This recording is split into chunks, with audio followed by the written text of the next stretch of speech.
My camera.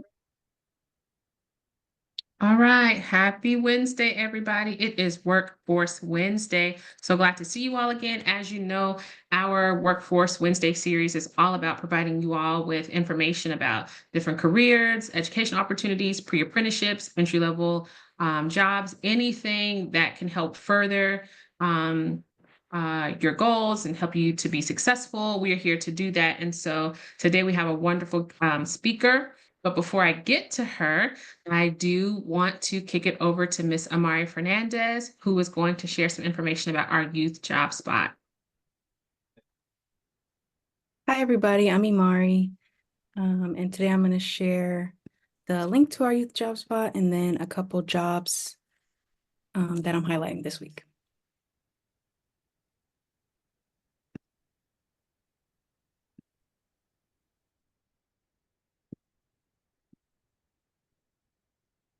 Oh,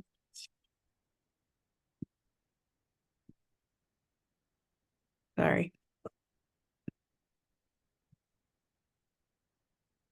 Okay, so if everybody can see this, we have the first job that I'm going to be highlighting is a Coast Guard Childhood Development Tech, which means you would work in the child care center on the Coast Guard base. And this can be found under the Education tab. And I know Anissa wanted to share a little bit about that job because she's done something similar.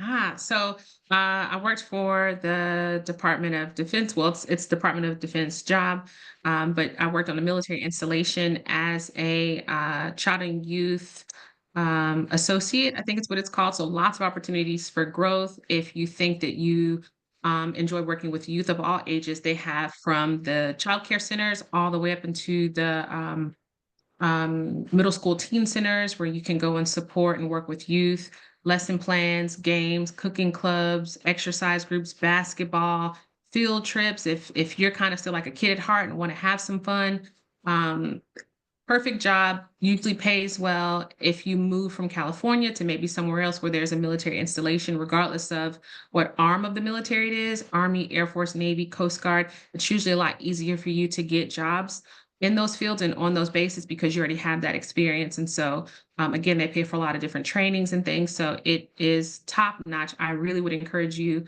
if you're interested in working with youth, to explore this as a career option. So thanks, Amari, for allowing me to share that. Thank you for sharing. And then we also have a seasonal job. I know Halloween is coming up. If anybody wants to apply for a job to be a scare actor at a Halloween haunted house event, there's still a couple weeks before Halloween comes. And this one can be found under the seasonal job tab. And then I also wanted to share an upcoming career fair that's in Contra Costa County happening on October 24th. And you can find the details in the Eventbrite link to register for this under the career fair tab on the job spot as well. So if anybody has any questions, you can reach out to me. Thank you. Amari, can you please tell them where to find the youth job spot and how to get in contact with you? I can reshare the link actually, because I know some people joined. Perfect. In the chat, I just put the link to the job spot where you can view quite a few jobs. We have jobs of all different I'm losing the word, but there's different tabs that separate the type of job like manufacturing, business administration, government, etc. And you can get in contact with me via email, and I'll type my email in the chat right now. It's imari@centerforurbanexcellence.org. Thank you, everybody, for listening. Thank you, Ms. Amari, for sharing. Please don't allow the opportunity to pass you by. Amari works hard to keep the job spot updated. There are apprenticeship opportunities, volunteer opportunities, pre-apprenticeships, apprenticeships, all those. It runs the gamut from jobs for youth and young adult, for youth all the way up to adults. So check that out when you have an opportunity. So if you have any questions, please feel free to check the chat. Amari has left her email address as well as how you can get access to the youth job spot. All right, so moving on. Without further ado, I'm going to move forward with, sorry guys, I have my notes, voter registration. We are coming up to the time where it is time to vote. If you have not registered to vote, regardless of who you want to vote for, that is up to you. I'm just going to drop the link where you can actually register to vote. If you're unsure if you're registered to vote, you can also check to see if you are. So check that out when you have an opportunity. Encourage your friends and family.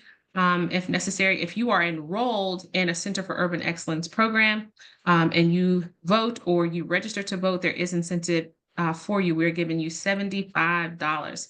So don't let the money pass you by. Get out there and vote and register to vote. All right. So the best part, what we all came for, is Miss Keltii Bolden. Excuse me as I pull up her bio. I have it up. So Miss Keltii Bolden is a highly skilled executive assistant with over a decade of experience. Pardon me. She began her career in the tech industry, where she supported the chief executive officers. Her expertise in managing high-level administrative functions and facilitating seamless operations has been a cornerstone of her professional journey. Now thriving in the biosciences sector, Keltii brings her wealth of experience to support the chief medical officer and chief business officer. Her strong organizational skills, proactive problem-solving abilities, and provide reassurance, and her keen attention to detail enable her to excel in a fast-paced and ever-evolving environment. Without further ado, please give a virtual round of applause to Ms. Keltii Bolden, who is going to share all of her industry knowledge and background. Thank you, Ms. Bolden. Thank you, Anissa, for that beautiful introduction. You guys, I'm honored to be here. Anissa asked me to join this evening discussion, and I don't take it lightly. I'm honored again to be here and think what you guys are doing at Center for Urban Excellence is a wonderful thing. So again, I was invited to discuss my career path with you all this evening, and I want to be as transparent as possible with my journey and encourage you guys to ask questions if they come about. Feel free to reach out to me via LinkedIn or direct email if you can receive it from Anissa as well, and I'll be happy to stay connected with you guys outside of tonight's discussion. So I will get started with a little bit about myself. Who am I? So I'm the executive assistant at Caribou BioSciences, which is located in Berkeley, California. Caribou BioSciences is a clinical stage CRISPR genome editing biopharmaceutical company, which is dedicated to developing transformative therapies for patients with devastating diseases. The company's genome editing platform, including its Cas12a Chardonnay technology, enables superior precision to develop armored cell therapies to improve activity against diseases. And at Caribou right now, we're advancing a pipeline of off-the-shelf cell therapies from its CAR T-cell platform as readily available treatments for patients with hematologic malignancies and autoimmune diseases. Our first patient was actually treated with CB10, our first trial back in 2011, I recall. And right now we're at CB12. It sounds like two numbers, but there's a lot that happens in between there. And right now the CB12 is for a lupus trial. This first patient actually joined the trial of CB10 after receiving 8 prior therapies over the last decade, and his cancer was back. So he had little to no options and was eventually referred by his doctor to Caribou, and he's now been in remission for the past 4 years. So I know I said a lot of big words, pretty much is how I look at it when I am hearing the scientists talk and stuff, and it's like, what are you talking about? We basically are finding cures for cancer at Caribou. But if we rewind a bit, why did I choose Caribou? As previously mentioned, and Anissa mentioned, I serve as the executive assistant. While serving as the executive assistant, I'm able to see a lot of different departments, wear many hats in doing so. I started off supporting the chief financial officer of the company, and I now support the chief medical officer and the chief business officer, which Again, those are completely, totally different departments, but that gives me a one-up of being able to see what's going on within the company in a broader range, so to speak. I come from the tech industry before the bioscience industry. And although tech is our future with the AI, the robots, all things of that nature going on right now in the world, I wanted to be a part of an industry that served a greater purpose and was more personal to me. My paternal grandmother passed away from breast cancer in 2011. And shortly after, I had my ex-coworker and mentor pass away from pancreatic cancer. So at that time, I may have not fully understood or knew that I would be in the bioscience industry at that time. But since joining the industry 3 years ago, I only see myself working in this industry going forward, just knowing that I'm a part of finding this cure for such a devastating disease that so many of us, even maybe on the call tonight and right now, can relate to. It makes me feel as if I'm seemingly learning to live out one of my many purposes in life. I like to look at it as if everyone's purpose in the world and life to me within itself is to be a service to someone, some kind of way, whatever that looks like. I believe that that is instilled in you some kind of way. Your purpose is to be a service to someone. A fun fact is my grandfather was a scientist. I knew he was a scientist growing up based on the gummy bears that we would always get for like the vitamins that we would receive from Bayer. But he was a scientist at Bayer Pharmaceutical from the age of 18, and he actually retired from there. So again, full circle in life, but I don't write the story of my life. I just am walking through it day to day. So full circle of what that's happening there. And now my grandfather actually owns stock in my company. So he's often wanting to talk about Caribou with me. He has further guidance on the scientific side of things. And whenever we have the time to talk, he's happily giving me nuggets and guidance and wisdom and things of that nature. So taking just a quick step back, how I became an executive assistant, my first role was a receptionist. I started off being a receptionist, answering phones, wearing many hats, filing, things of that nature, accounts payable and receivable. And then I began to wonder as I sat still at the same company for quite some time of how can I grow my career? So of course I talked to my management, and at the same company was offered to become an administrative assistant. All these things like align with each other. It's like a pyramid, and there are a whole bunch of tiers that you can climb, start at the top, start from the bottom, make your way to the top. But nevertheless, I became an administrative assistant. But at the same company. And although I had been at that company for a few years, I still felt like that they had not fully appreciated the value of what I was bringing to the company, who I was. Although I continued to develop my skill set there, and the work ethic was there and everything, I felt like I was being overlooked, to say the least. So that prompted me and seemingly forced me in the best way possible to move on and begin growing in my career, which pretty much brings me to my next point of realizing your worth. And to me, if you don't realize your worth or believe in yourself and know who you are, then you can't expect anyone else to.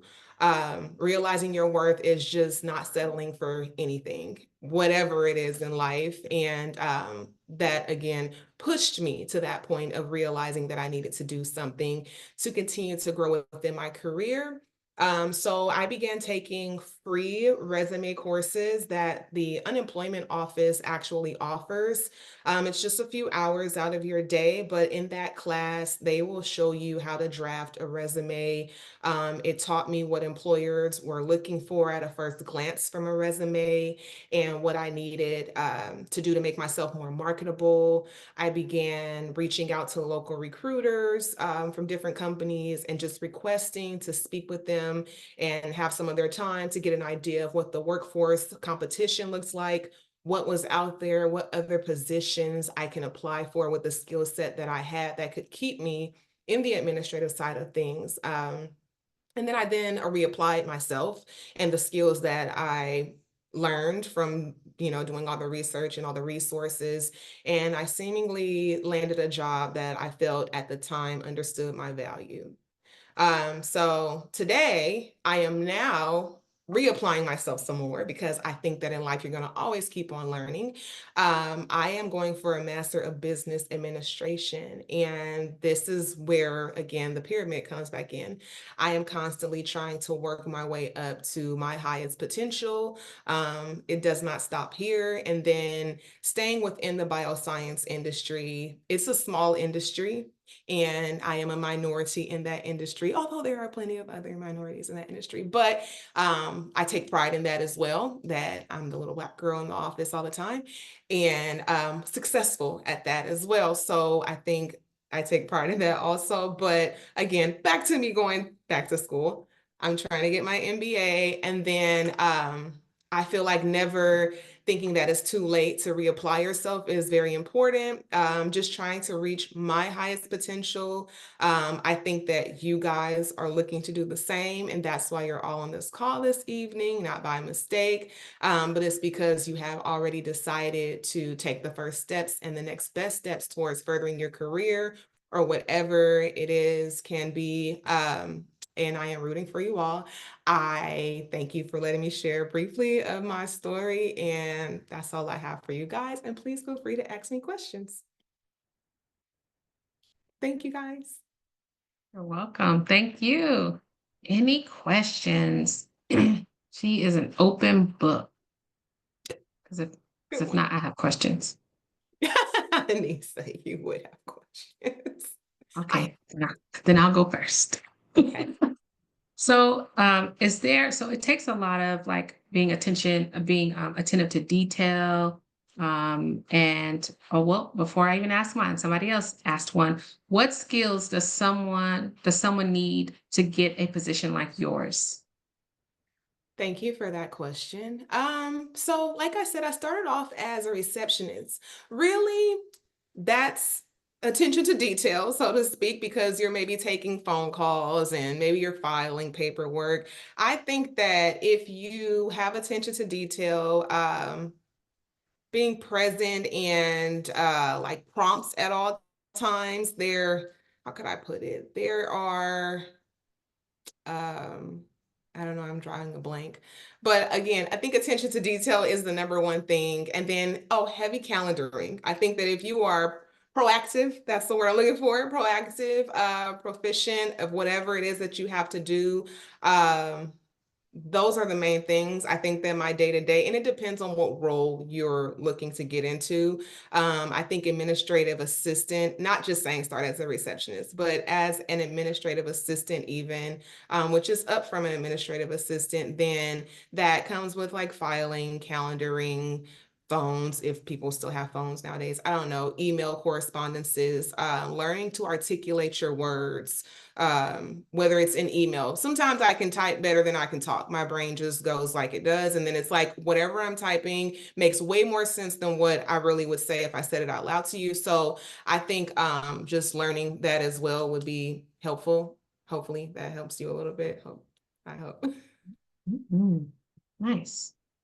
Other than money, what would you say some of the perks or the benefits of your position? Right now at Caribou, Mhm. Yes, my ma'am. Or current or anywhere that you've worked, if you don't want to specifically speak to them. No, I don't mind speaking to Caribou because it's my current position, right? So I don't mind. Going to the past is the past, really, if you ask me. But right now, one of the biggest perks is the freedom of my own piece of my work-life balance. That's the way to put it. Work-life balance is the number one thing I think that matters to me. We have a CEO that actually cares for the employees as well. And she, by the way, Rachel Horowitz is the president and CEO of the company. So that also drew me to Caribou, like girl power. Sorry, guys. But yeah, so nevertheless, we have a CEO that thinks work-life balance is extremely important. I think that that is extremely important because I am in a place in my career to where you're not going to wear me out. It can be mentally draining being any kind of assistant, admin, executive. And then as you get these chief officers, they want so much of your time, but I'm also a mother and I'm also a wife, and I have to balance out those two things as well. So I wear many, many hats. And I think that that's extremely one of the biggest perks for me and anywhere I go, you know. So of course, benefits, 401ks, all that type of stuff comes into play. But if we're just being straightforward, I would say it's my work-life balance. Nice.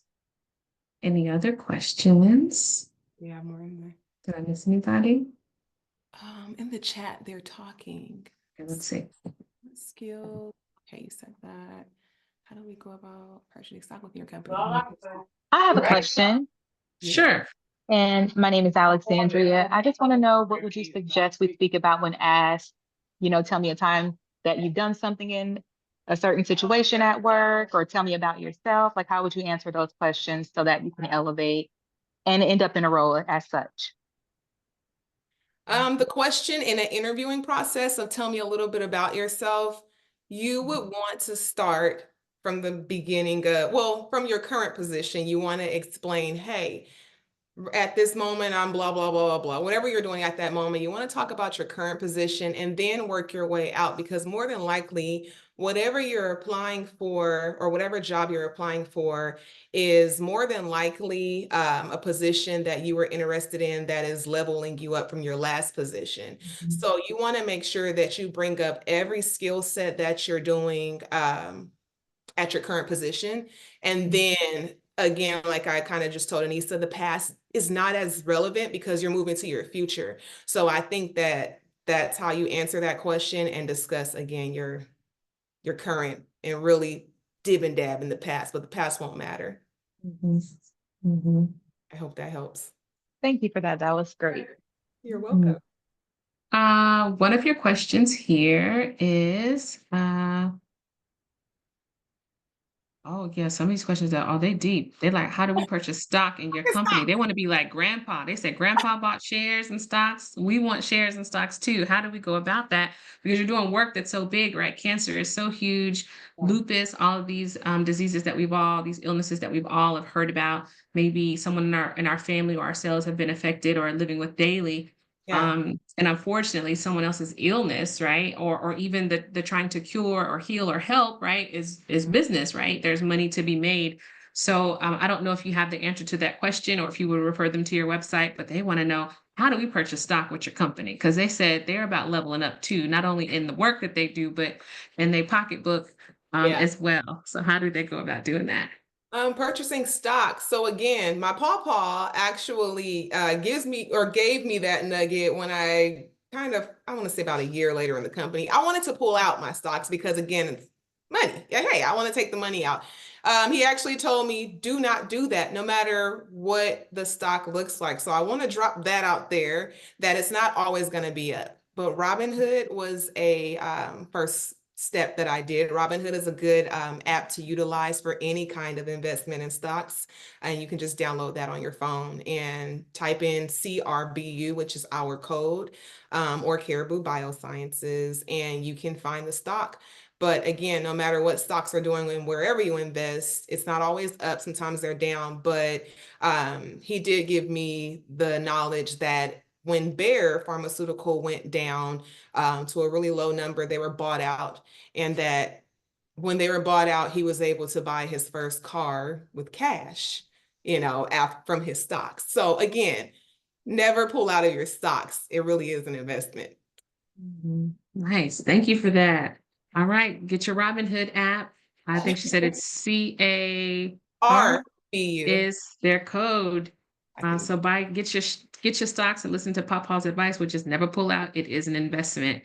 One of the other questions, Ms. Keltii, is what are ways you can think to get Black young people interested and aware of biotechnology or bioscience? Honestly, I don't think that I can. And that's just me being honest. I don't think that there's a way for me to make you be interested in it. As I mentioned, it was more so something personal towards me. And at first I came in saying, oh, I just want the money. Well, then I had to look into what the company is, who they really, what they do. What does it matter that I'm here, and all of that. So then it became deeper for me. So I don't think there's anything to say like, hey, you would love going to bioscience industry just because of this, or that. Are you into wanting to be a scientist? There's a whole lot that makes a company run. So that kind of is a you decision. Sorry, I don't have that answer for you. Mhm. I'd say I think what we heard Ms. Kelty kind of speak about is that the mission behind what they were doing, right? How the mission with trying to create medications and cures and things like that is a mission that she can get behind. It's personally affected her, where she's known people who have passed away or who are now in remission, or things like that. So my first step with any job, any career path is it a mission that you can stand behind? I know sometimes the money is probably the most important thing, but I think as you mature and money isn't necessarily the number one anymore, mission, right? What is their mission and vision? Does it align with you personally? Is it something that you can represent proudly? Is it a company you can represent proudly? That sort of thing. So that's probably one way. But I think if I just had to kind of take a stab at even just getting young Black kids interested, I think awareness, I think exactly what we're doing today with having folks that look like you on a call saying, hey, the sky's the limit, right? My grandfather is a scientist. I kind of learned a bit about that coming up. And then, it piqued my interest in this way. So you don't have to necessarily be a scientist, but there are so many other things along the way that you can do. But maybe some of that is on us as a workforce development organization to bring those career paths to you and kind of put them in front of you to say, hey, had you considered this?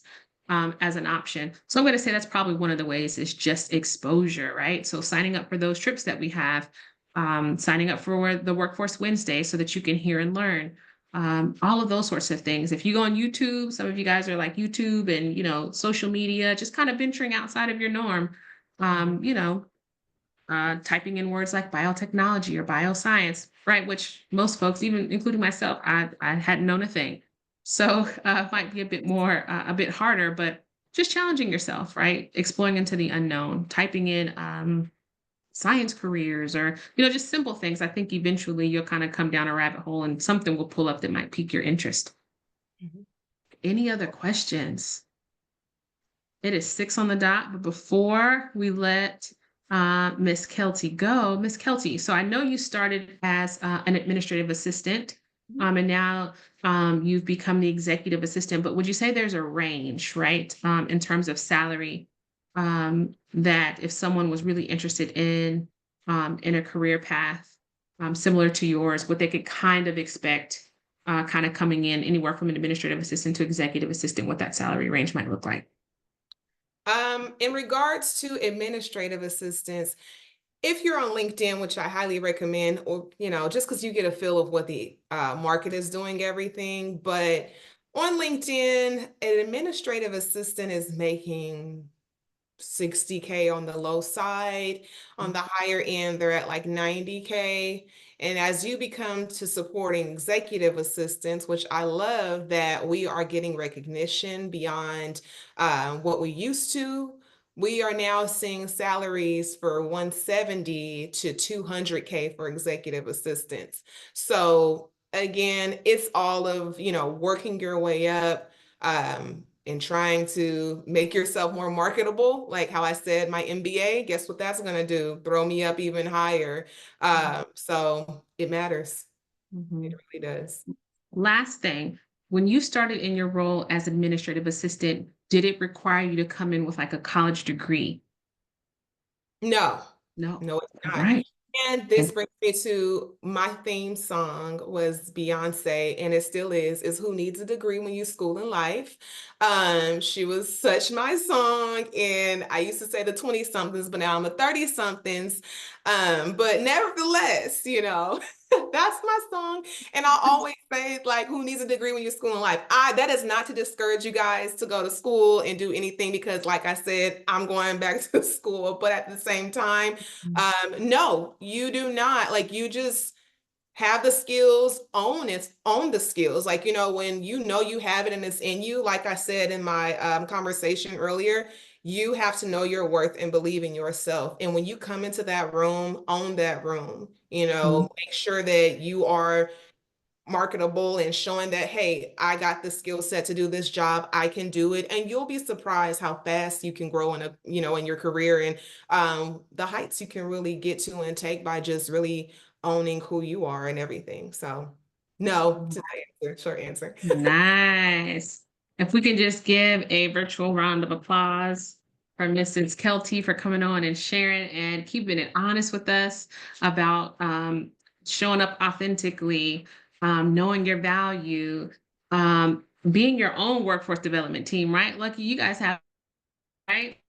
You can allow us to know your worth, believe in yourself. If one position is not serving you, move to the next. Don't take no for an answer. Highlight your skills. And so I'll just say, for those of you who may not necessarily be enrolled with Center for Urban Excellence, and we have programming available if you're looking towards getting any sort of certification or job help or skills development, please reach out to us. I will drop that. I don't know if Anijah, if you can drop your email in the chat or a referral link in the chat. If you are not a part of our programming, let us see if you are eligible for enrollment. We would love to serve you. We do all the workforce development stuff, all the things you heard Ms. Keltii talk about: resume building, dressing for success, communicating in the workplace, understanding your value, communicating that to a potential employer, how to answer those questions about tell me about yourself, right? That's exactly what we're here to do when we want to help you do that. We want to see more Black and brown faces in bioscience and biotech spaces. So allow us to support you in that. If you all don't have any additional questions, you can feel free to log off and enjoy the rest of your Wednesday. Hopefully you guys got some good food on the way or cooking or something or another. But I appreciate you guys. Next Wednesday, please tune in. I look forward to seeing you guys. And if you have nothing else, please feel free to log off. Good night. Thank you, Peace guys. on earth.